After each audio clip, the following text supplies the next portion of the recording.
I'm Alex, and I'm going to teach you a little bit about common stock valuation in this section. Now, stock valuation is a huge subject. There's an industry built around it, and there are professional qualifications to acquire it. So really what we're going to do is merely look at the very tip of the valuation iceberg.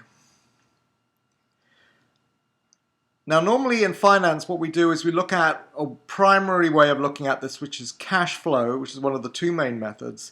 But I'm going to touch on a couple of others, heuristic methods for doing stock valuations to round it out a little. So we'll look at the classic cash flow approach. And the fundamentals are simply this. A common stock will have a price change at any given period. And in that period, there will likely be dividends, which are cash payments to the shareholders for that stock. So for example, supposing you look at the price of a stock today and what you should pay for it, it will depend on the price of the stock at the next period date that you're looking at, perhaps a year hence, the next dividend that you receive during that period, and the discounted value based on some rate of return for that dividend and the price. And that should give you the current price. So if the two are equal, then that means you're getting a fair value for the stock on the assumption of the expected price in the future and the dividend payment somewhere in between. So that's it in a nutshell. Now, you should recognize immediately that the price in the future is actually similar to one we've just done. In other words, we can take that price to next period is actually the price another period ahead, and its dividend and the whole lot divided by the rate of return, but now squared because it's 2 periods ahead. And we can keep doing that, substituting the next following price.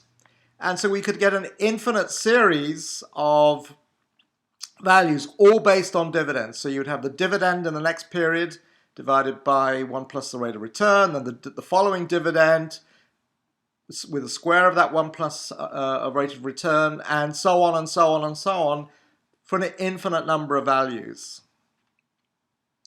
And that's it in a nutshell. Essentially what you have is the price is the sum of the discounted cash flows, which should be immediately recognizable as the net present value calculation or the discounted cash flow valuations that we've seen earlier. Nothing different. The only difference is that the dividends, in this particular case, you can't be certain because they are future events. They're not guaranteed like an annuity. So that there is some estimation going on there and there's some risk, but that's partially captured by the rate of return required is going to be higher than a riskless rate of return for those dividend payments. Now, what happens if we assume that the growth of dividends is constant? In other words, the dividend price the dividend value that you're going to get, the size of the dividend in the next period, is the same as the current dividend, but with some growth, 1 plus g, for growth, so maybe growth is, say, 5%, so it would be 1.05. And what happens if the following one after that, dividend in the second dividend, d2, would be the same as dividend d1, using the same thing, or the equivalent of the dividend today, but 1 plus g squared. Now, if we do that where the growth is constant out to infinity, that series of cash flows can be compressed, and it now becomes the dividend coming up divided by rate of return minus g, the growth in dividends. And now you have a very simple formula, because if you can expect the dividend coming up and it's known or expected, you can then divide that by the expected rate of return minus its growth rate, and that immediately gives you the price. And that's the constant growth dividend yield model. So the problem, of course, is how do you determine growth? That's the first thing. How can you be sure that it's going out to infinity? Well, the short answer is you can't. What you would do in practice is look at short-term growth, say over the last 10 years of dividends, and that would give you an estimate of growing into the future. Now, obviously, if dividends are growing faster than, say, the rate of the size of the growth of the economy, which is growing nominally maybe around about 7% a year before inflation is taken into account, if dividends are growing at 10%, at some point in the future, the dividends would actually be larger than the whole economy. Obviously, that's crazy. So at some point, the growth in dividends will have to return to approximately the growth of the economy. So G will never be constant over the very long term. So what you might have to do is, instead of using G as a constant based on historical information, make a guesstimate for the long-term period of G using a series of growths that you expect, and then just compute them out into the future and then use that as your expected value for G. So the second problem is, okay, so what about R? What's the rate of return? Well, that is a subject in and of itself, but suffice to say that the rate of return for dividends is riskier. It has to be higher because it's riskier than for bonds. So let's take out a long-term bond, let's say a 20-year or 30-year bond. You would look at the interest rate perhaps on a AAA bond, and you would add a risk premium for equities, and that's typically around 7% for the market rate of risk over a long-term bond. And that will give you R for a reasonable market rate bond, a big company like AT&T, for example, or IBM. Now, R will be different depending on the types of equities, and again, that's outside of the scope of this section. But just to give you a flavor, R will be higher for very high rate growth stocks, like tech stocks, and lower for very stable companies like AT&T, for example, which have very, very stable dividends and growth. Now, the problem with the dividend discount model that's using constant growth is that if G is very high and you really don't know what its true value is, your expected R minus G will start to go towards zero, and that by definition will mean that the value of P, the price that you expect to pay, will become very high, and even slight changes in the estimated rate of return, because say for example bonds are changing and therefore equities are changing, will make that price very volatile. Okay, so you don't really know what price it should be based on that model. Even worse, it may turn out that your independent valuation of the rate of return required is actually lower than G, and therefore technically you would have a negative value for the rate of return minus the growth rate, and that obviously can't be right. So you'd have to look for some estimation that would make it work. Now, one thing you can do is making reasonable estimates for R.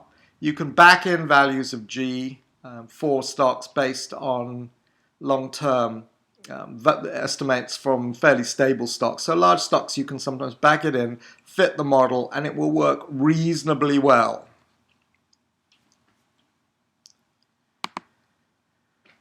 Now, the other approach for growth is we say, well, okay, we know the growth rate of stocks perhaps in the short term, maybe for the next 5 or 10 years, but we really don't know what the long term is. So we're going to guess that the rate of growth will now become the norm for all stocks, for example. And so we could use something called a two-period model. So what we do for there is that the price is now the dividends with their growth divided by the 1 plus the rate of return required, and then we just keep on discounting that cash flow forward. So we now do year 2, and so on and so on and so on. And then after the final year, say n, which will maybe 5 or 6 years, we will then specify a last value and then do the full dividend yield for the rest of it, R minus the new growth rate, which is somewhat lower than the first growth rate, G. And that will give us a two-stage model. And that's very attractive because it's often said in the marketplace that when markets are bullish, i.e. people are very optimistic, they tend to assume that the high rate of growth in the early part of the model will continue for longer than you would normally expect. And when people are bearish, they will reduce and say, well, we don't really trust any growth out to the future, so we'll just assume that maybe it's very, very short, and then after that it's going to be market rate of return. So in the case of high growth stocks, when you're very bullish, what that will do is it will push the price up, because the first part of these terms will be very high and increasingly large size, and then when you're bearish, that will reduce, and so the value will go down. So that makes sense from a perspective in the marketplace, and a number of analysts will do that.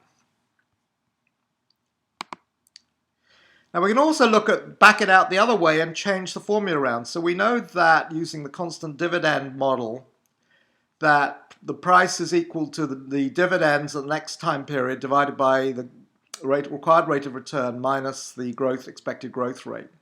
So we can rearrange these terms. R minus G is now D over P, and so the rate of return is D over P plus G. Now D over P, the dividend over the price, is called the dividend yield.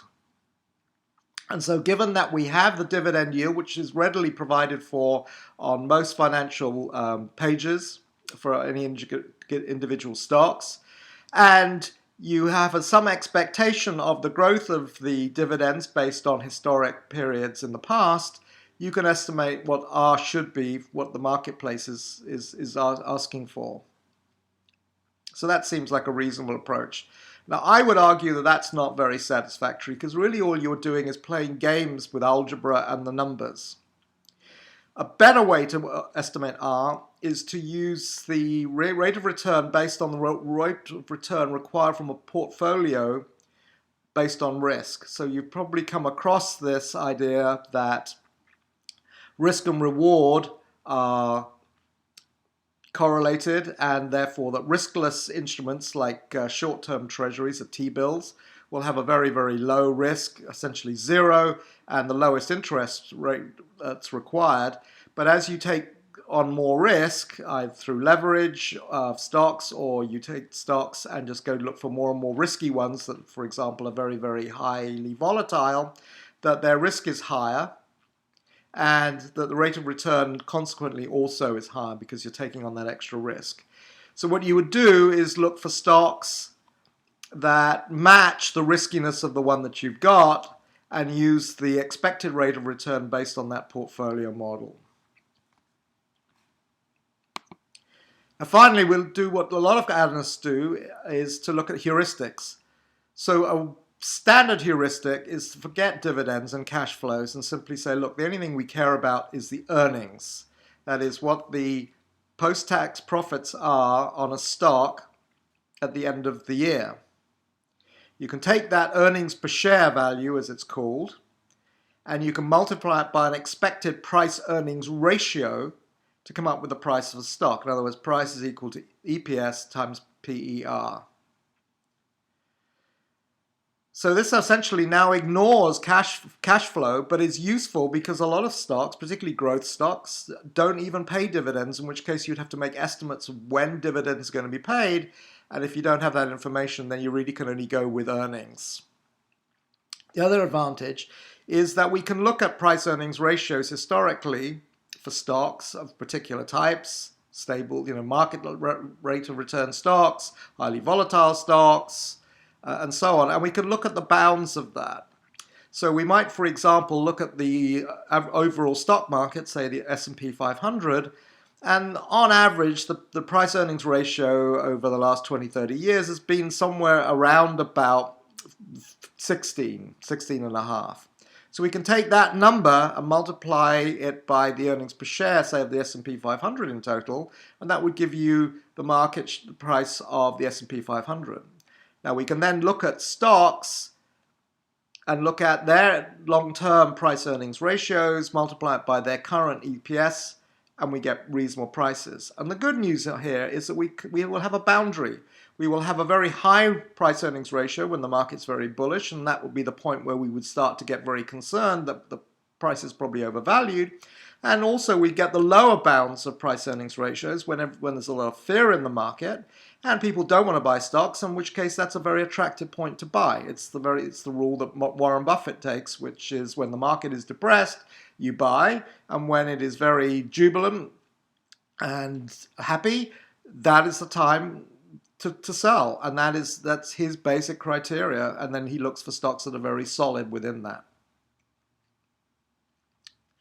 Now that's really the very tip of the iceberg, and I will say that a lot of analysts take shortcuts and use earnings per share and price earnings ratios as a very, very standard thing.